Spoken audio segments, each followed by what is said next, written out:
We're rapidly approaching 80,000 subscribers on this channel, and as such, the number of comments that we're getting on a daily basis has just been rising almost exponentially. And there are some common themes in those questions that are regularly asked. So today I'm going to answer 5 of the most commonly asked questions of myself and the rest of the Transport Evolved crew. This is probably the most common question on this network, full stop. Why do we cover the vehicles and the companies that we cover? First up, we try and give as broad a coverage to the future technology of vehicles as possible. That means both fuels, so electric, hydrogen, and other more exotic fuel types, as well as advanced driver assistance features, autopilot, self-driving, air travel, drones, you name it. We try and cover it, at least in some way or another. And we have a lot of criticism that we cover Tesla too much. We have a lot of criticism that we cover mainstream legacy automakers too much. And then we have criticism that we cover startups and smaller companies too much. And the reality is that as a channel that tries to represent what's happening in the world right now, as well as create features, we have to be mindful of the entire playing field. If Tesla is in the news, then we tend to cover Tesla. If other automakers are in the news, we tend to cover them too. And we always try to add at least some common sense context to the stories that we're covering. Earlier this week, we covered Faraday Future. The reason we covered Faraday Future was because it had just released a press release detailing a new partnership that it was entering into.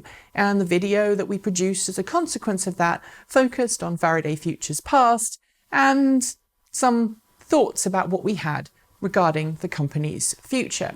When we talk about Tesla, we try and talk about both the positives and the negatives to the brand, just as we do with other car companies.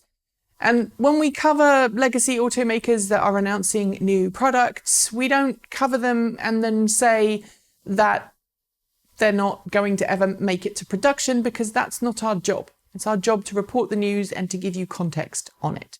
So that's why we cover what we cover. There's also a practical element to that, which is namely, if we don't have any access to photographs or B-roll video footage, then it's very difficult for us to cover it. Because unlike today, where it's just me sitting in front of my computer talking to a camera with no other video assets in, when we do our studio videos, we do try and include video or photos of the things that we're talking about. And that is a big, big problem for us. If a car or a news story breaks and we don't have any assets, that's footage of video or photos that we can rightly use, then it's very difficult for us to cover it unless it's part of our Sunday musings. And I sometimes do get around that problem by introducing a topic to a Sunday musings that I really want to talk about, but we don't actually have any footage of. We're asked this a lot, both myself and Kate and everybody else on the team. People want to meet us when we are traveling for Transport Evolved. And while we would like to meet absolutely everybody out there, it's just physically impossible because we'd always be traveling. When we are traveling for Transport Evolved, it's usually on a pretty tight schedule, either because we're doing it on our own time, which means we have limited resources to spend on time away from the studio, or because we're guests of a car company or another business that has a very tight itinerary already set up for us before we've even landed.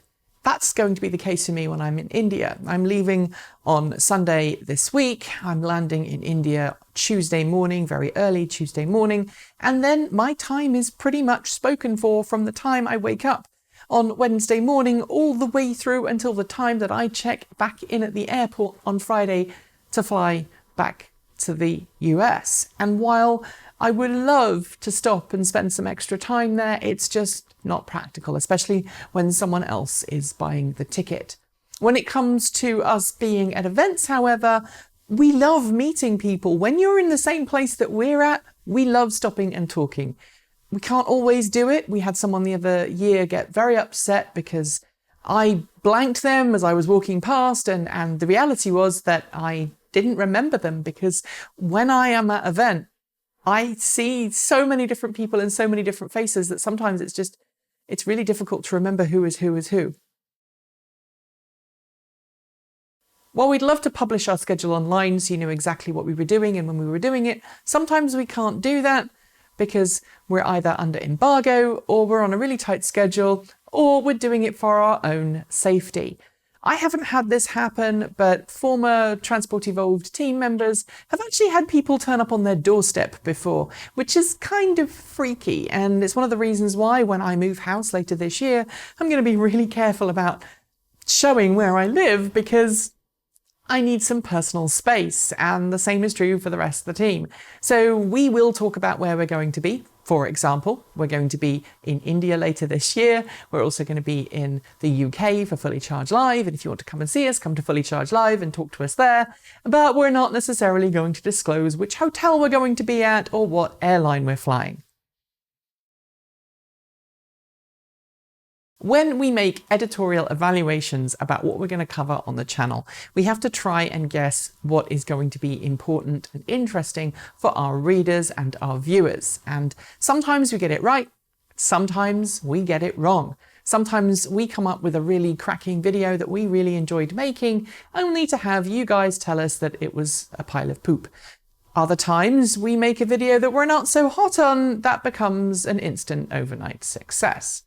And when we are deciding what topics and videos to cover, as I've already said, sometimes that's driven by availability of B-roll footage. Sometimes it's driven by there needing to be enough facts or enough information for us to actually make a 3, 4, 5 minute video on. And sometimes we have to make a decision as to what we feel is most important on that particular day.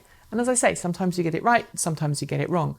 But at the end of the day, we have a finite amount of space, we have a finite amount of hours, and we're a small team. So we're not always going to be able to cover every single story that people want us to cover. That circles back to the comments I made about traveling, which is namely, even if we are in a country and we're guests of a particular company, we can't always then go and film other things because we're already busy doing the first thing. We can't stop that and go do a second thing, especially if the company associated with thing one is paying for us to be there. We're often asked why we don't have sponsorship on this channel from car companies, especially when we're trying to grow our brand.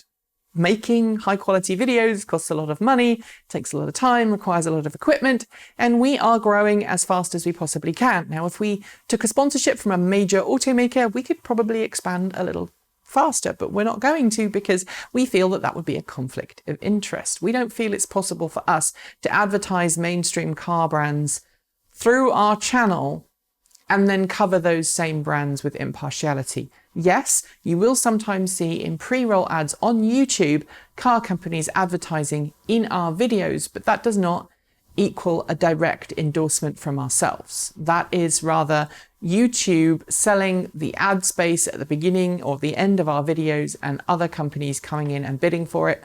We have no direct connection to the companies that are putting the ads on, and I don't know what ads are going to play in front of our videos.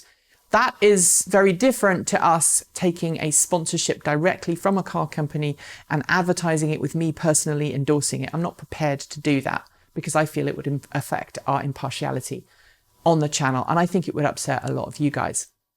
What we will take sponsorship from is associated industries. So, for example, car care products or companies, tire companies, or companies that sell extra bits for your car. We would work with them, but we would, again, be very careful about picking and choosing who we would work with at any one point. We've done some giveaways before and we've been very careful setting those up. Why don't I have a Tesla so I can get referral codes? Well, that's pretty simple. Tesla doesn't suit my lifestyle. I have a personal choice, and my personal choice is for a car that is maybe not quite so high end, that's a little more disposable. And I don't mean that in that we're going to throw the car away. I mean that it can get dinged up internally and I don't have to worry about it as much as if it was a nice, shiny, high-end luxury car like a Tesla. So I prefer a little more mainstream, a little more affordable vehicles so that I don't have to worry if the dogs scratch the interior, or something happens with the paint or anything like that, it's less of a problem. I perceive it to be less of a problem when it's a cheaper car than when it's a more expensive model. Also, I can't afford a long-range Tesla Model S or a Tesla Model X, and we're saving to buy a house. I mentioned that earlier. We're buying a house. So house comes before car. So those are the 5 most commonly asked questions right now. I also want to add to this video that I would be really, really grateful if you could all be a little more kind to one another in the comments section. Of late, especially in the world of Trump, we're starting to see more and more people be really nasty to one another in the comments, whether it is making racist comments, making anti-Semitic comments, making anti-LGBT comments, making derogatory comments about other people and the way they lead their life and the choices they make, whether it is the car they decide to buy or whether it is the coverage of a particular story and how it's covered. Sometimes it's directed at me and other members of the crew. Sometimes it's just directed at each other. It's childish and it's not necessarily the best way of getting your point across. And if you want people to understand your point of view and you want to have proper discourse with them, you need to be smart about how you put your ideas and your thoughts down on paper, or in this case, in the comments section. So stop. Don't send that message straight away. Stop, think about your response. Be considered. Be polite. And people are more likely to want to engage with you and discuss things with you. And if someone doesn't agree with you, don't rage at them. Just be nice. That's it. As usual, don't forget to like, comment and subscribe. You can give us a thumbs up or a thumbs down. We will take thumbs down as well. If you give us a thumbs down, tell us why. That's always useful. If you'd like to support the channel, there are 3 ways you can do that in the show notes below: Patreon, Ko-fi, or buying something from our swag shop. If you are coming to Fully Charged Live in the UK, we've got a very special swag shop product coming in the next couple of weeks. Erin's working very hard on that, and it will be coming to market very soon. And I think you're going to really, really like that design. I like it. I'm going to buy one straight away. That's it. See you soon and keep evolving.